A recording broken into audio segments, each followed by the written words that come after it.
आप कितने बहन भाई हैं? आपको हम बताएंगे कितने बहन भाई हैं, आपने नहीं बताना। भाइयों को ज़हन में रख लें, भाइयों को ज़हन में रख लिया आपने। उसको दो के साथ, जितने भाई हैं उसको दो के साथ ज़रब दे दें। दो के साथ ज़रब दे दिया, इसमें 3 जमा कर दें। 3 जमा कर दिया, अब इसको 5 के साथ ज़रब दे दें। 5 के साथ ज़रब दे दिया। अब जितना इंसा आ गया इसमें अपनी बहनों की तादाद को जमा करें।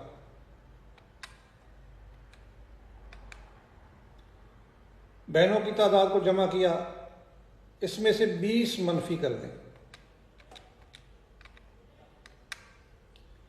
20 मनफी कर दिया, जो इंसा आ गया इसमें 5 जमा कर दें।